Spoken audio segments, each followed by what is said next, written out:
Good morning to you. The birds are chirping in the background. I ain't gonna do it, but if you know, you know. If you were growing up during that time, you know. You feel me? Today we're back once again with a one-year Bible. I told you 365, the whole 365 this year.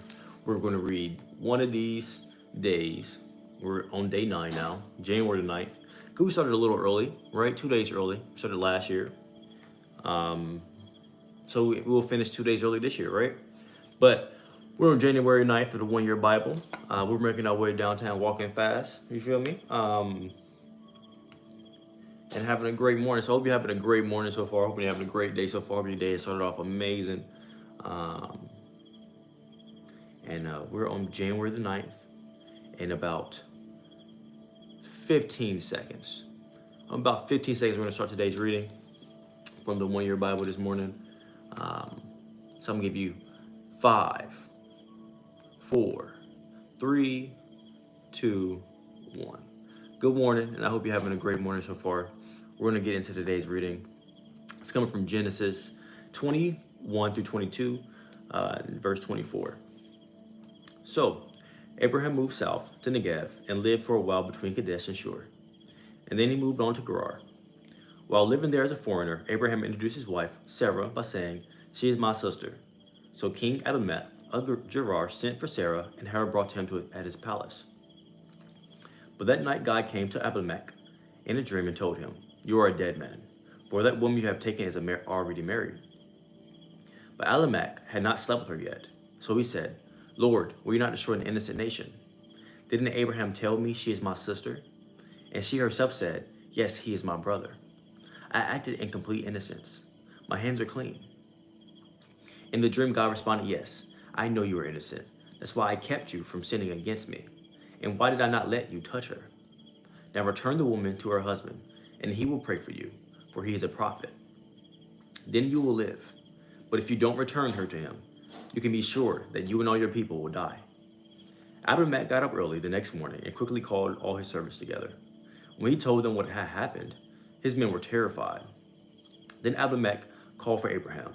"What have you done to us?" he demanded. "What crime have I committed that deserves treatment like this, making me and my kingdom guilty of this great sin? No one should ever do what you have done. Whatever possessed you to do such a thing?" Abraham replied, "I thought, this is a godless place. They will want my wife and will kill me to get her.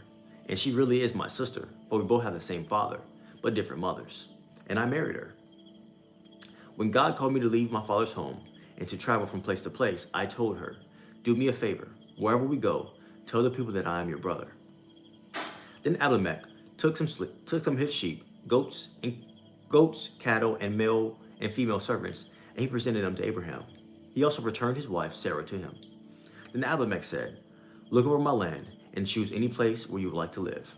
And he said to Sarah, 'Look, I am giving you your brother, 1,000 pieces of silver in the presence of all these witnesses.'" Good morning, good morning, good morning. That's crazy. Have a great one. Look over, and he said to Sarah, "Look, I'm giving your brother 1,000 pieces of silver in the presence of all these witnesses. This is to compensate you for any wrong that I may have done to you. This will settle any claim against me, and your reputation is cleared."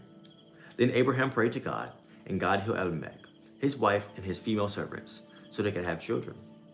For the Lord had caused all the women to be infertile because of what Abraham's wife Sarah said.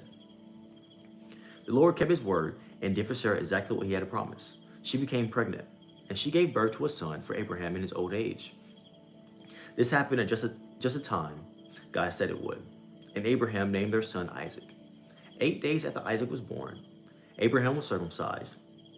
Abraham circumcised him as God commanded. Abraham was 100 years old when Isaac was born. And Sarah declared, "God has brought me laughter. All who hear about this will laugh with me. Who would have said to Abraham that Sarah would nurse a baby? Yet I have given Abraham a son in his old age." When Isaac grew up and was about to be weaned, Abraham prepared a huge feast to celebrate the occasion. But Sarah saw Ishmael, the son of Abraham, and her Egyptian servant Hagar, making fun of her son Isaac.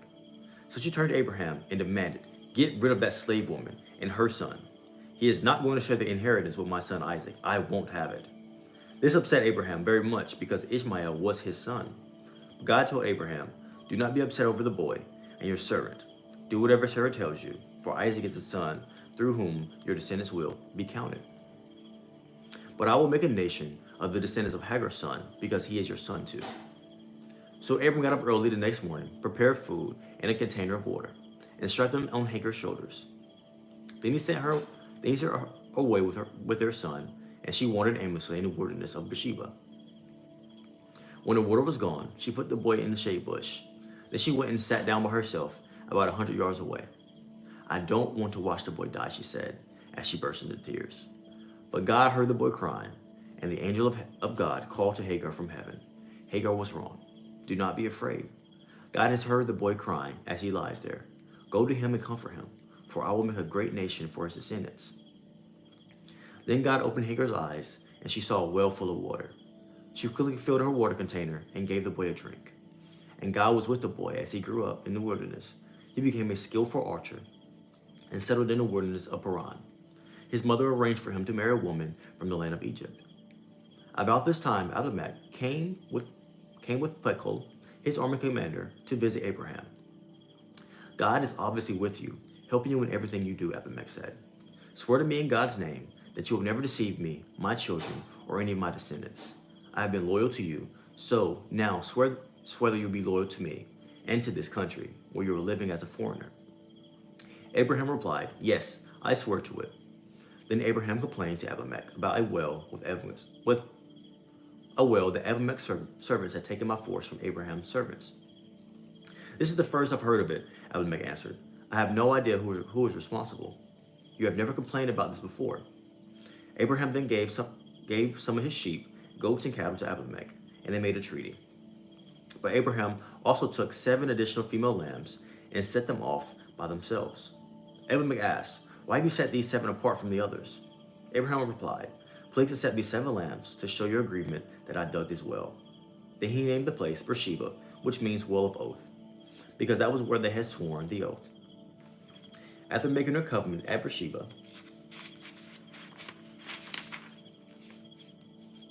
am I from Argentina? No, I'm not. But good morning to you. Good morning to you. Abimelech left with Phicol, the commander of his army, and they returned home to the land of the Philistines. Then Abraham planted a tamarisk tree at Beersheba, and there he worshipped the Lord, the eternal God. And Abraham lived as a foreigner in Philistine country for a long time. Sometime later, God tested Abraham's faith. Abraham, God called. Yes, he replied, here I am. Take your son, your only son, yes, Isaac, whom you love so much, and go to the land of Moriah. Go and sacrifice him as a burnt offering on one of the mountains, which I will show you. The next morning, Abraham got up early. He saddled his donkey and took off 2 of his servants with him, along with his son Isaac. Then he chopped off wood for a fire, for a burnt offering, and set out for a place God had told him about. On the 3rd day of their journey, Abraham looked up and saw the place in the distance. Stay here with the donkey, Abraham told his servants. The boy and I will travel a little further. We will worship there, and then we will come right back. So Abraham placed the wood with the burnt offering on Isaac's shoulders, while he himself carried the fire and the knife. As the 2 of them walked on together, Isaac turned to Abraham and said, Father. Yes, my son, Abraham replied. We have the fire and the wood, the boy said. But where's the sheep for the burnt offering? God will provide a sheep for the burnt offering, my son, Abraham answered. And they both walked on together. When they arrived at the place where God had told him to go, Abraham built an altar and arranged the wood on it. Then he tied his son Isaac and laid him on the altar on top of the wood. And Abraham picked up the knife to kill his son as a sacrifice. At that moment, the angel of the Lord called to him from heaven, Abraham, Abraham. Yes, Abraham replied, here I am. Don't lay a hand on the boy, the angel said. Do not hurt him in any way, for now I know that you truly fear God. You have not withheld from me even your son, your only son. Then Abraham looked up and saw a ram caught by its horns in a thicket. So he took the ram and sacrificed it as a burnt offering in place of his son. Abraham named the place Yahweh Yireh, which means the Lord will provide. To this day, people still use that name as a proverb. On the mountain of the Lord, it will be provided. The angel of the Lord called again to Abraham from heaven. This is what the Lord says, because you have obeyed me and have not withheld even your son, your only son. I swear by my own name that I will certainly bless you. I will multiply your descendants beyond number, like the stars in the sky and the sand on the seashore. Your descendants will conquer the cities of their enemies, and through your descendants all the nations of earth will be blessed, all because you have obeyed me. Then they returned to the servants and traveled back to Beersheba, where Abraham continued to live. Soon after this, Abraham heard that Micah, his brother, Nephor's wife, had borne to her 8 sons. The oldest was named Uz, the next was Buz, and followed by Kemuel, the answer of the Arameans. Kesed, Hazo, Pildash, Jiplap, and Bethuel. Bethuel became the father of Rebekah. In addition to these eight sons, Milcah, Nahor, had 4 other children from his concubine, Reumah. Their names were Teba, Gaham, Tashas, and Makkah. And now, we're going to get into, I'm reading the one-year Bible. And Fortnite, if it's not your cup of tea, brother, it's all good. Philippians 4:6, be anxious for nothing, but in everything be prayer and supplication. With thanksgiving, let your requests be made known to God. For sure, facts. And now we're going to get into Matthew 7:15-29. Beware of false prophets who come disguised as harmless sheep, but are really vicious wolves. You can identify them by their fruit, that is, by the way they act. Can you pick grapes from thorn bushes or figs from thistles? A good tree produces good fruit, and a bad tree produces bad fruit. A good tree can't produce a bad fruit, and a bad tree can't produce a good fruit. So every tree that does not produce good fruit is chopped down and thrown into the fire. Yes, just as you can identify a tree by its fruit, so can you identify people by their actions. Not everyone who calls out to me, Lord, Lord, will enter the kingdom of heaven. Only those who actually do the will of my Father in heaven will enter. On Judgment Day, many will say to me, Lord, Lord, we prophesied in your name and cast out demons in your name and performed many miracles in your name. But I will reply, I never knew you. Get away from me, you who break God's laws. Anyone who listens to my teaching and follows it is wise, like a person who builds a house on solid rock. Though the rain comes in torrents and the flow of waters rise and the winds beat against the house, it won't collapse because it is built on bedrock. But anyone who hears my teaching and doesn't obey it is foolish, like a person who builds a house on sand. When the rains and floods come on the winds, beat against that house, it will collapse with a mighty crash. When Jesus has finished saying these things, the crowd were amazed at the teaching, for he taught with real authority, quite unlike their teachers of religious law. And now, we're going to get into Psalms. We're going to get into Psalms 9:1-12. I will praise you, Lord, with all my heart. I will tell of all the marvelous things you have done. I will be filled with joy because of you. I will sing praises to your name, O Most High. My enemies retreated; they staggered and died when you appeared. For you have judged in my favor. From your throne you have judged with fairness.